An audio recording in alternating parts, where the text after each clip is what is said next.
Task 1. Listen to the text and for each question mark the correct answer A, B, C, or D. You now have 40 seconds to look through the task. You will then hear the recording twice.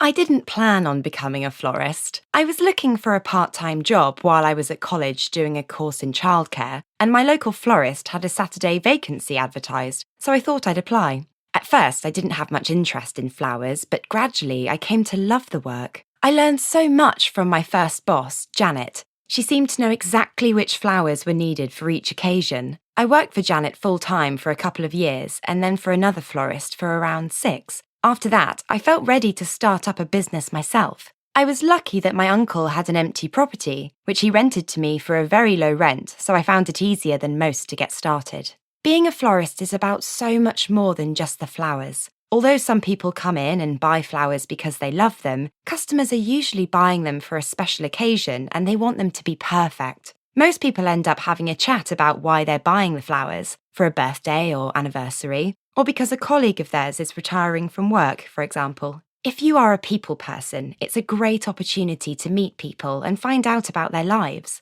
It's really lovely to do flowers for the birth of a baby or a golden wedding. Imagine being married for 50 years. That's incredible, and it gives me a lot of pleasure to help people celebrate these amazing events. As you can imagine, weddings are one of our largest sources of business. Dealing with brides can be the most challenging part of the job because most of them have very specific and not always practical ideas about what they want. Often a woman will come in 18 months before her wedding day and say, "I must have this kind of flower in this colour." But what they don't understand is that it's impossible to predict what's going to be available a year and a half from now. One thing which has affected our business is global warming. The weather is a lot less predictable than it used to be, which means we can't say for sure what type of flower will be in season in a particular month. That makes it hard for people getting married. We always try to have a backup plan in case their first choice is not available. There's a lot of creativity involved in deciding which colours and types of flower go together and arranging them in attractive ways.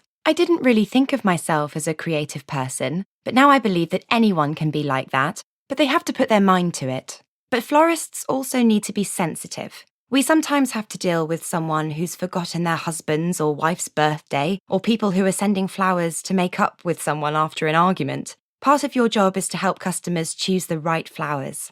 In the last few years, we've diversified a little. We now sell gifts such as chocolates, picture frames and teddy bears, as well as greetings cards and balloons. You have to move with the times. We face huge competition from supermarkets, but I think our personal, friendly approach is the key to our success.